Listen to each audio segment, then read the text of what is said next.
Hi guys, and welcome back to the channel. I'm on the Hull and Barnsley Railway. Behind me we've got Rangbrook Junction, so I'm guessing you know what's this way. So there's the Barnsdale tunnel. We've been informed it is open, so I've been here before. I'm here today with Pete. He has a YouTube channel called The New Motorcycle Guy. He's just giving you a wave. So we're going to take a look at the portal and see if it is open, and if it is, we're going to venture in and have a look at the current condition. Barnsdale Tunnel was part of the Hull and Barnsley Railway to the east of the Rangbrook Junction at a length of 1,226 yards, with the eastern portal being on the side of the A1. We're going to take a look at the full length of the tunnel and how it looks inside. It was originally opened on the 20th of July 1885, but the line through the tunnel closed officially in April 1959. So before we head through the cutting, back that way is Rangbrook Junction. Now here, there was a bridge. Now, I'm unsure if it's just been filled in or demolished and filled in, but you can see all the earth that has been filled in. So it does lead down into a steep cutting.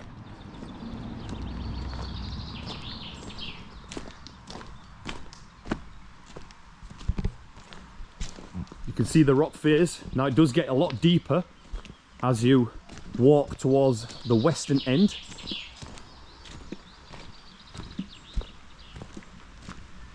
Now there is these vehicle stoppers here.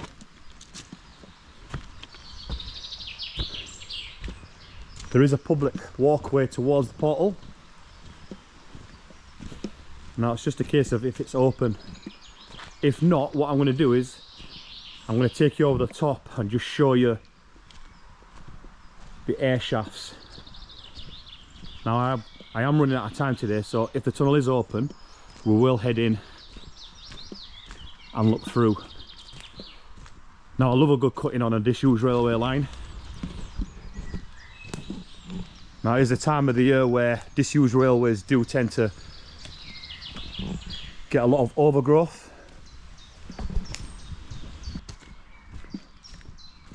There's another vehicle stopper here, but you can see how the cutting does start to get a lot deeper.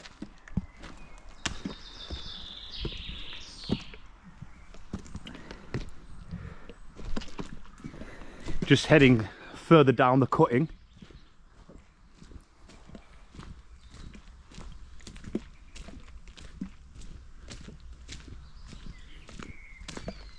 And Pete's just venturing along to see if the tunnel portal is open.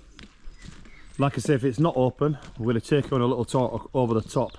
So it'll either be one or the other. I can see the tunnel portal entrance ahead. So the question is it open? So we are just approaching the western end.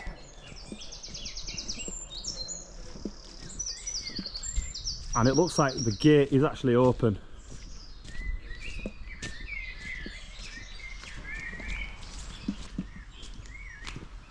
So here we are, this is the western end of Barnsdale Tunnel, and the door's open. So here's just a look at the portal. Now the other side is at Barnsdale Bar on the A1.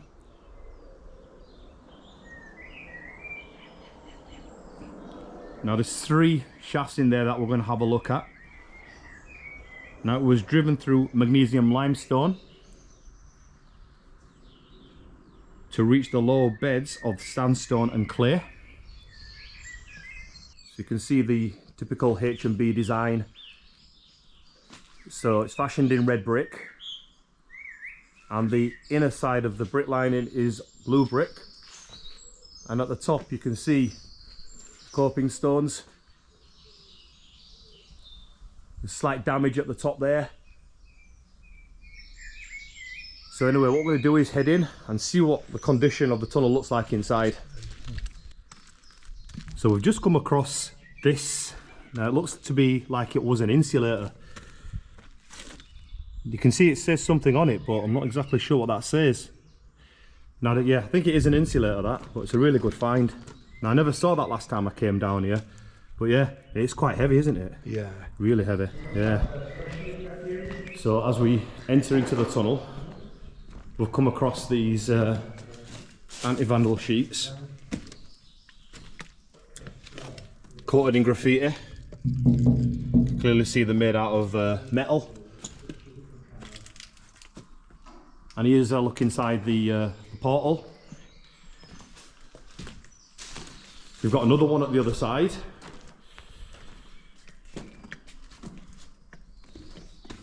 And you can see how the framework does start to change.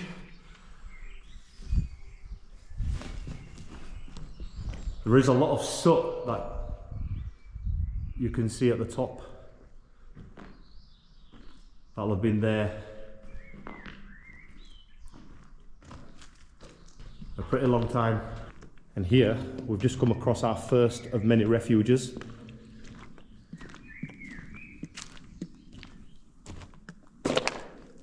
So this 3 brick arch,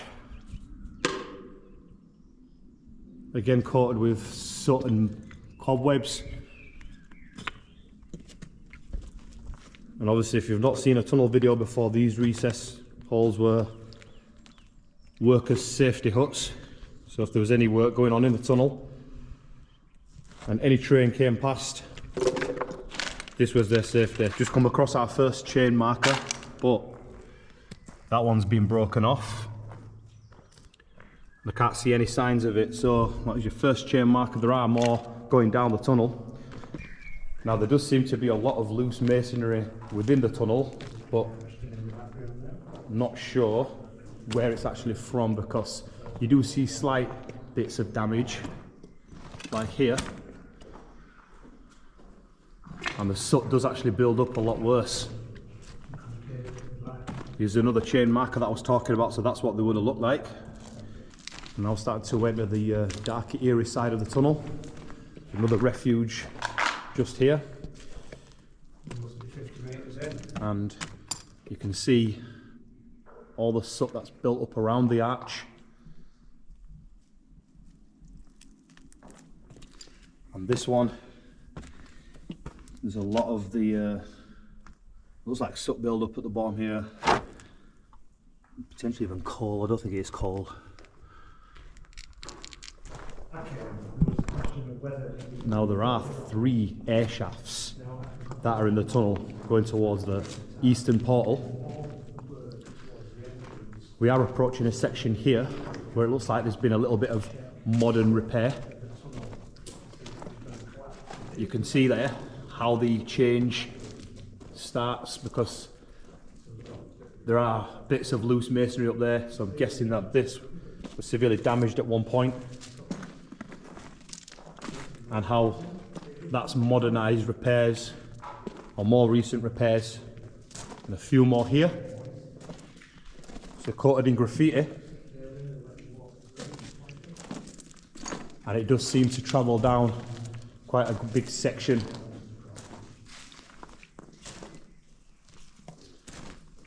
Of the tunnel.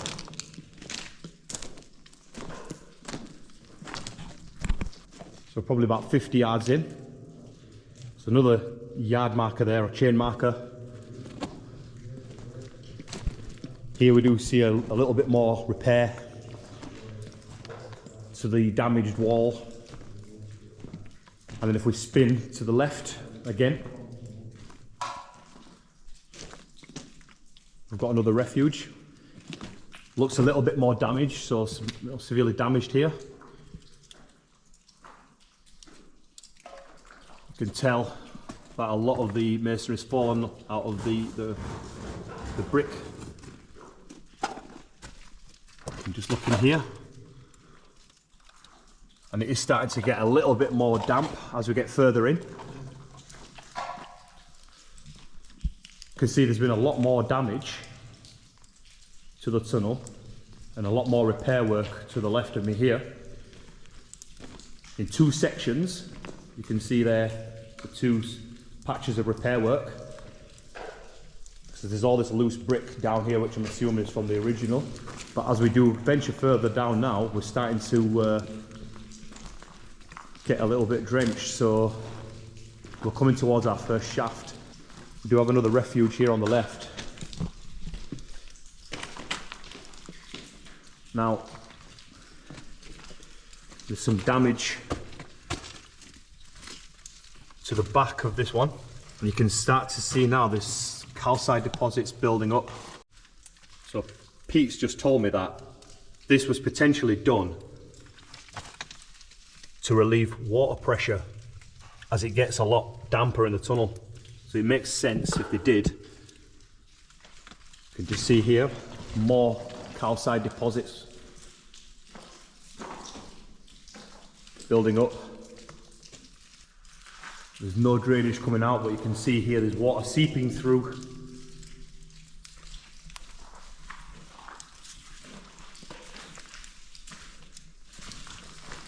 And if I just spin round to the right here, you can see more calcite deposit building up. More red brick on the ground.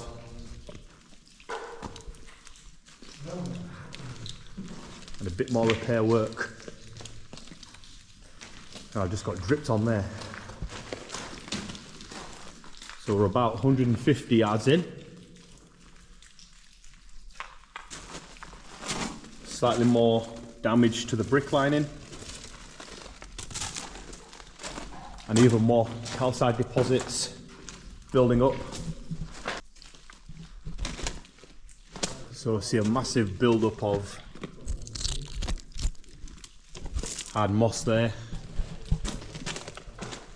So I think these numbers here are just maintenance reference figures. So that's looking back at the western end. We're getting deeper in. We still haven't approached our first shaft yet. Got another refuge. Even more damage to this one. But as Pete's just pointed out, you can see every single one now seems to be getting smashed in at the back. So I wonder if our theory is right, what we said in the first refuge. There is a lot more build-up of soot just around this refuge. There's absolutely loads of it. And I've just literally put my fingers on here. You can see how much soot falls off. It's one of 5 tunnels. So there was this one, there was Barnsley Tunnel, and then there was the Sugarloaf, Weedley and the Druten Tunnel that was further along the line. And this was the second longest one, but we've just come across our first air shaft. So this is the first of 3.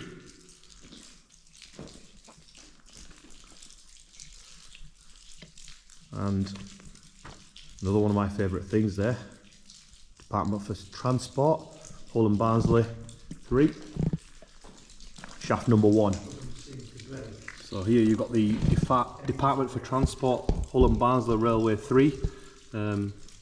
This is shaft number 1. So if we have a little look under the shaft, and you can see right at the top there is a little bend, and you check that on the it's left. covered in soot, And here we are with our identification. and there is a bit of a change. There's a change in the brick here, but you can't see much here because of the soot, and it does get a little damp. But I don't know if you can just see the spot of light up there. Now these tunnels, shafts are capped off, but I'm guessing that there is slight little ventilation. That holds for slight ventilation, just to keep it ventilated, but obviously to stop people from throwing stuff down and falling down. You can tell it gets a little bit more damp. We do have another refuge here. Not as badly damaged, but there is a lot of old ballast and stones and bits of rock just been pushed in. Does that represent number 20? Is that like the 20th recess? Or? I don't know, we remember it. And, Another refuge on the right here, and again it's been damaged at the back, so but this one seems to be in a lot better condition without that. But there's a lot of soot around the archways. Now the tunnel was actually driven through magnesium limestone.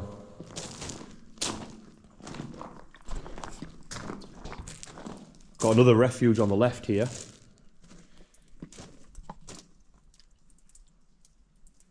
Just got some calcite deposits in it. You've actually got another insulator down here. You can see the screw.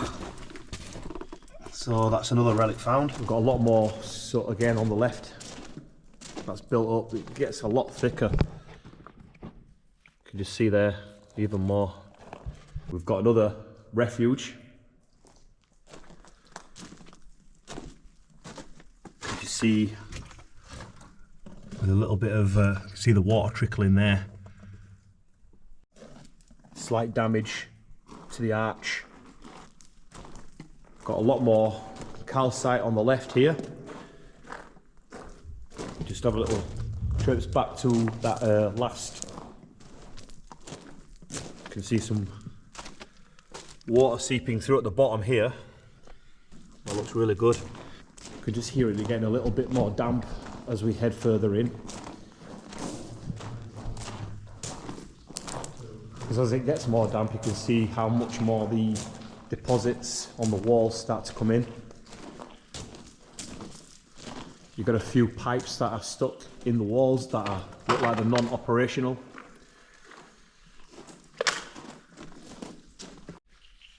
If you take a look at that,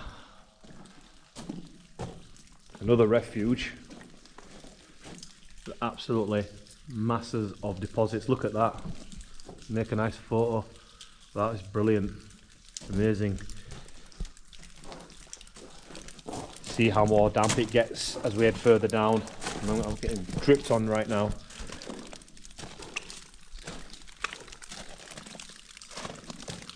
And again.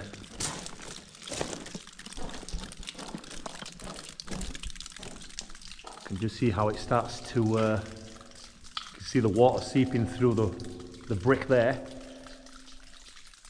And those pipes that I was talking about just before, there's another one here, and Pete's just mentioned that it looks like there was an attempt for him to use these as a way to help with the drainage, but they don't look like they're very operational.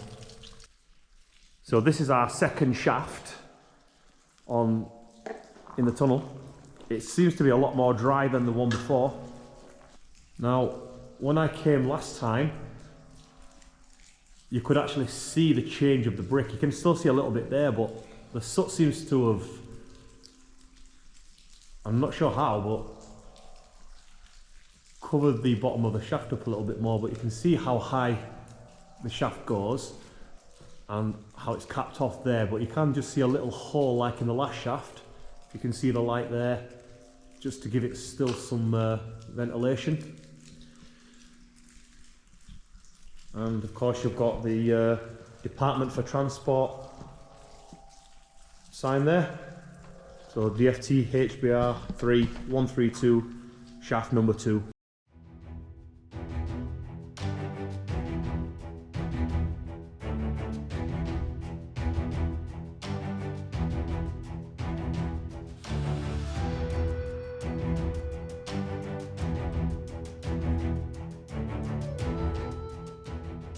And more calcite deposits now. It does, and I'm assuming I'm going to get dripped on here somewhere.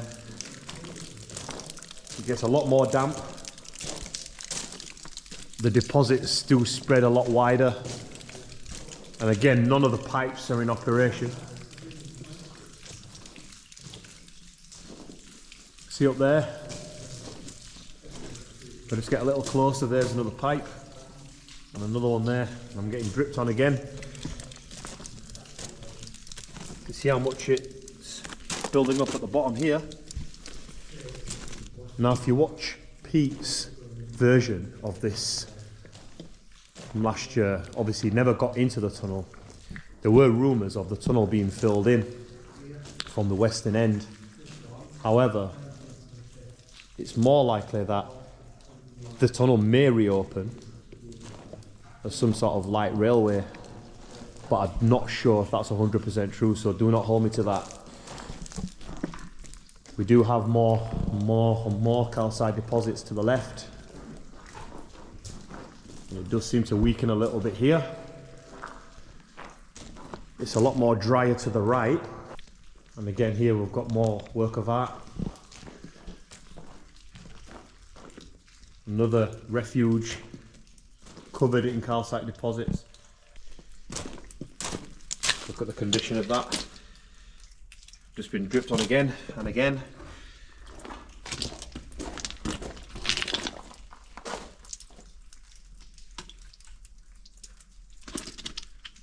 What's that there? Oh, it's just a lighter.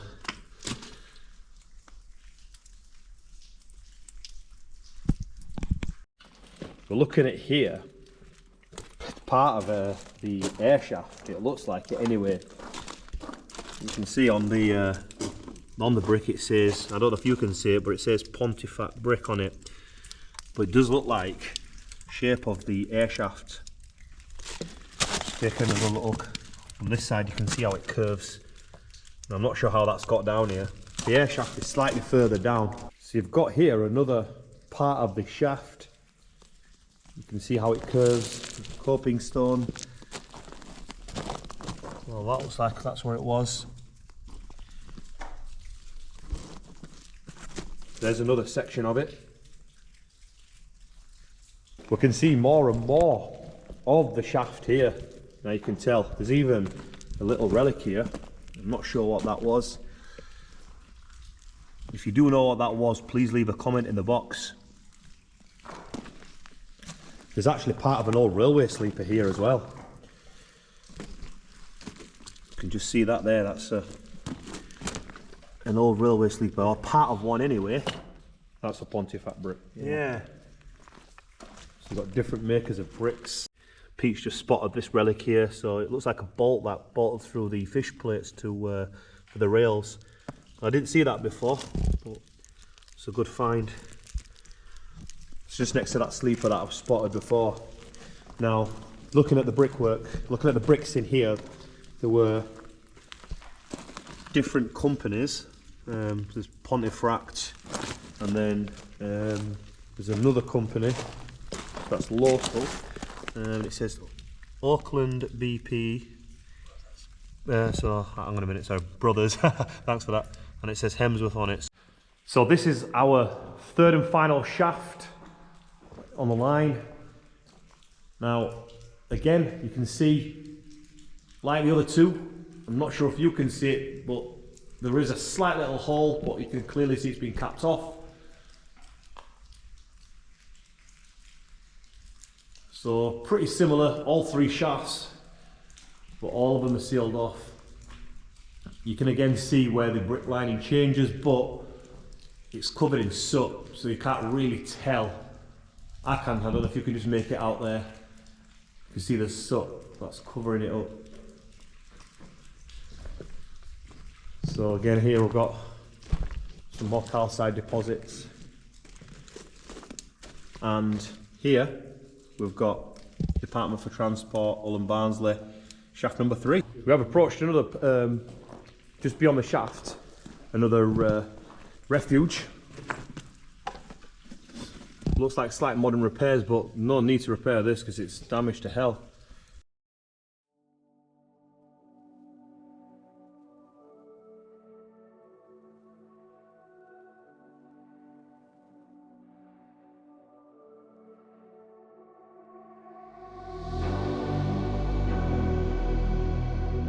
This is known as Sharon's Spring. Now, my original theory about this was, what I've read is someone named Sharon drank from this spring and died. But it has just been brought to my attention by Pete. He says, well, because this borehole here, the guy that actually would have, if you notice these here, that he just put his wife's name on here just for a bit of a laugh when he drilled in this borehole. So there's just two things that we think relates to this spring. So we've got another refuge here, it's a nice dry refuge. Chain marker 57. See the hole, let's get a little bit more in depth in there. There's nothing really interesting to show. You can see how much soot is built up on the side. We are getting towards the eastern end, which is near the A1, to a filled in cutting. We have got another refuge on the left. It looks quite small, but it looks damaged to hell. There is slight calcite deposits inside, but you can see clearly how much damage has been. It was just normal damage, just through decay. Probably the worst refuge that I've seen throughout the tunnel. Maybe one slightly further back there. Just get a closer look at this calcite deposit. You can see how much it goes in. It's not really draining at the moment, there's no water, but see all the build up there. Approaching another refuge. Looks like there's been slight modern repairs. It looks like it anyway. But again, it's damaged quite a lot. And I'll probably bore you now with these refuges because they all look quite similar. You can see how much the brick has collapsed. There's more down here on the left. Let's see what company this is. No, it's the same. Oh, it says, I think it says Hepworth something, but I can't really see because it's split in half. So like Pete was saying before, we was talking about different brick companies. So I think this is another different, a different brick company. If you can find another brick that actually says the full name of the company on, we can't really find one. But if you do know any information about anything to do with the bricks, leave a comment in the box. We are approaching the eastern end of the tunnel. You can just see the portal there. Just show you this other refuge before we get to it. There is a little bit of metal work down here, but I'm not sure what railway relic that is. There are a couple of little pins. Looks like a bolt pin to me, like a snapped off bolt pin. And we've got this here. Not sure what that is. So we've just approached a waterlogged section of the tunnel. Now I'm not sure how deep this is going to go. It seems to be getting a lot deeper. Now Pete's not brought his wellies. I think he can't find them. Now I'm not sure how deep this is going to go, but it does seem to be getting a lot worse. So I'm going to try and venture as far as I possibly can. There are some dry spots to the side on the left here, so I might just take a walk up there instead. Yeah, it's starting to get a little, well, it's walkable. You can just see how much of a pond we're in now. And there seems to be a lot more loose bricks. This is the A1 side of the tunnel.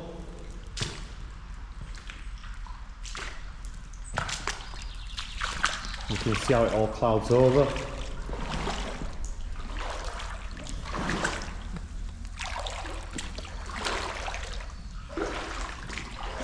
So just before we do head back, here's a look at the eastern end. I can't really see too much, but it does look pretty similar to the west portal. In fact, to be honest with you, it's probably just the same.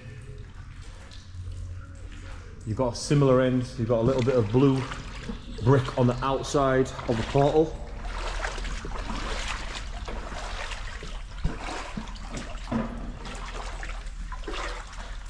And you've got this anti-vandal paint here on top of this metalwork. And this is just a view of what we're walking in right now.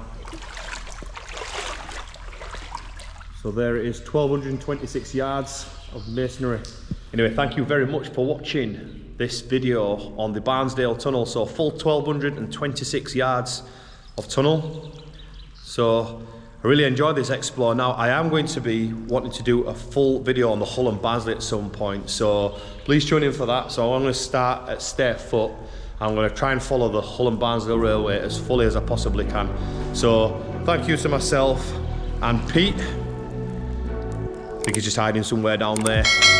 Take care and I'll see you again for another explore. Bye bye.